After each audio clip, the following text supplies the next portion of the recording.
साथ दिल्ली एनसीआर में मंडरा रहा बाढ़ का खतरा, जहां हथनीकुंड बैराज से लगातार पानी छोड़ा जा रहा है। यमुना नदी का जलस्तर खतरे के निशान के ऊपर। लोहे पुल पर यमुना नदी का जलस्तर 205 मापा गया है, तो वहीं 205 मीटर है जहां यमुना नदी में खतरे का निशान। सुबह 10 बजे सीएम रेखा बाढ़ हालातों का निरीक्षण करेंगी। दिल्ली और हर स्थिति से, यानी कि दिल्ली के हर स्थिति से निपटने के लिए तैयार है, मुख्यमंत्री रेखा गुप्ता की तरफ से कहा गया है। तो ये बड़ी जानकारी। लगातार बरसात की वजह से दिल्ली एनसीआर में बाढ़ का खतरा जो है वो मंडरा रहा है और हथनीकुंड बैराज से लगातार जो पानी छोड़ा जा रहा है, जिस वजह से यमुना नदी का जलस्तर जो है वो खतरे के निशान के ऊपर बह रहा है। जो आसपास के जो लोग हैं, जो स्थानीय लोग हैं, अब उन पर बाढ़ का खतरा जो है वो मंडरा रहा है। और आज मुख्यमंत्री रेखा गुप्ता निरीक्षण करने के लिए पहुंचेंगी और इसके साथ ही मुख्यमंत्री ने ये भी कहा कि दिल्ली जो है वो हर स्थिति से निपटने के लिए तैयार है। और इसी खबर पर ज्यादा जानकारी के साथ संवाददाता विशाल सिंह मेरे साथ जुड़ चुके हैं। विशाल, फिलहाल यमुना का जलस्तर का क्या अपडेट है? तो देखिए, लगातार दिल्ली में बहने वाली यमुना नदी का जो जलस्तर है वो हर एक दूसरे घंटे बढ़ता जा रहा है। सुबह 6 बजे के आंकड़ों की बात करें तो 205.91 यानी खतरे के निशान से तो ऊपर ही यमुना नदी बह रही है और पूरी उम्मीद जताई जा रही है कि अगले 1 घंटे में ये जो जलस्तर का लेवल है ये 206 को भी पार कर जाएगा। अब यहाँ पर डेंजर लेवल की बात करें तो 205.33 जो है डेंजर लेवल मापा जाता है।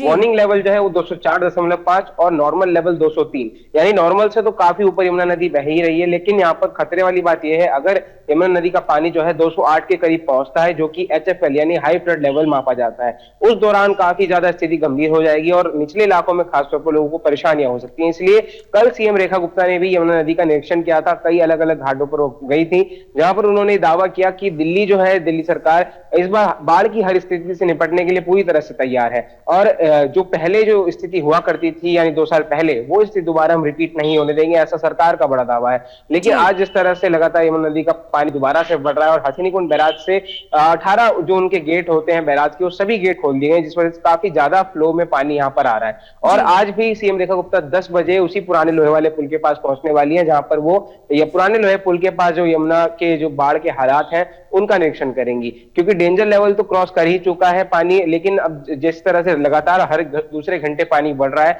तो ये डर लग रहा है लोगों को कि 206 के करीब अगर पानी पहुंचता है तो निचले इलाकों में जो है रेस्क्यू करना पड़ेगा और साथ ही साथ जो लोहे वाला पुल है उसको भी कहीं ना कहीं ब्लॉक करना पड़ सकता है।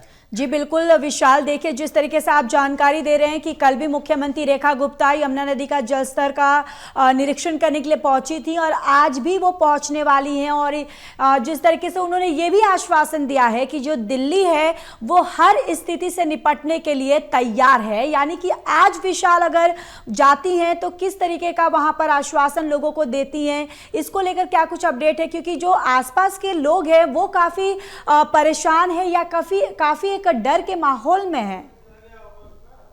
बिल्कुल, अमूमन मानसून के समय में जिस तरह से यमुना किनारे रहने वाले लोग हैं उनको बाढ़ आने के बाद जो है ऊपर की तरफ शिफ्ट होना पड़ता है, जिसके लिए सरकार इंतजाम करके देती है। तो इस बार भी जिस तरह से सीएम रेखा गुप्ता ने जो दावे किए हैं, जिसमें उन्होंने कहा है कि हम सरकार से इस पानी से निपटने की हर स्थिति से तैयार है, तो ये देखना होगा कि जब बाढ़ असल में आती है तो क्या पानी सड़कों पर फैलता है या नहीं, क्योंकि सरकार का यही दावा जो है, जिसके भरोसे पूरी दिल्ली अभी बैठी हुई है, कि पानी इस बार जो है सड़कों पर नहीं आएगा। जी चलिए विशाल, तमाम जानकारी के लिए धन्यवाद। और इसी खबर पर ज्यादा जानकारी के साथ संवाददाता राहुल सैजवानी भी हमारे साथ बने हुए हैं।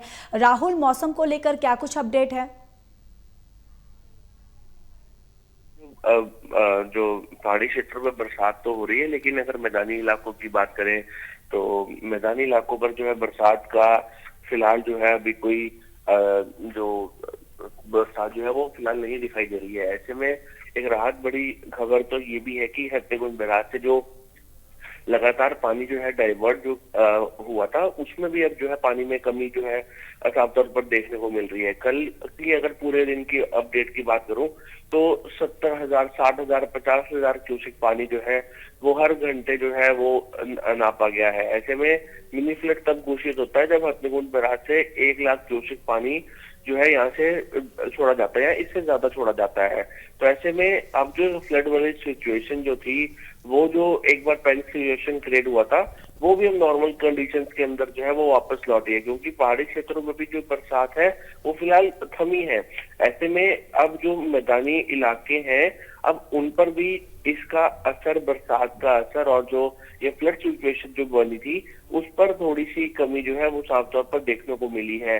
लेकिन जब ये पानी जो है ये हथनीकुंड बैराज से छोड़ा गया था, तो ऐसे में अब ये पानी जो है दिल्ली की तरफ जो है दस्तक जरूर दे रहा है। तो दिल्ली में जो पानी का, यमुना नदी का जो लेवल है वो डेंजर लेवल के आसपास जो है पहुंच चुकी है, और आसपास के जो निचले इलाके हैं वहां पर जो है पैनिक सिचुएशन जो है वो क्रिएट हो सकता है। हालांकि अगर हथनीकुंड बैराज की बात करें तो हथनीकुंड बैराज से 2 दिन पहले जो है 1,78,000 पानी क्यूसेक जो था वो सबसे ज्यादा जो है वो डाइवर्ट यहाँ पर किया गया था। लेकिन उसके बाद से लगातार जो कंडीशन है वो नॉर्मल होती गई है।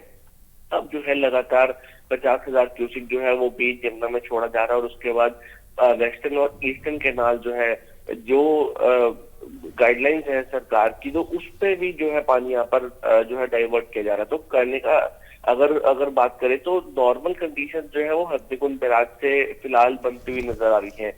अगर पानी दिल्ली, अगर पहाड़ी क्षेत्रों में बरसात ज्यादा होती है, या जिस तरीके से बादल फटने की घटनाएं जो थी वो लगातार सामने आ रही थी हिमाचल उत्तराखंड में, अगर इस तरीके से कंडीशंस दोबारा बनती हैं तो नॉर्मल सी बात है कि हथनीकुंड बैराज पर पानी फिर से बढ़ सकता है। अगर हथनीकुंड बैराज पर पानी 1,00,000 क्यूसेक के आसपास आता है तो दोबारा से वो मिनी फ्लड की कंडीशन जो है वो बनेगी और दिल्ली की तरफ जो है पानी डाइवर्ट किया जाएगा। लेकिन फिलहाल अभी जो कंडीशन है वो सामान्य होती हुई नजर आ रही है। जी चलिए राहुल, तमाम जानकारी के लिए धन्यवाद।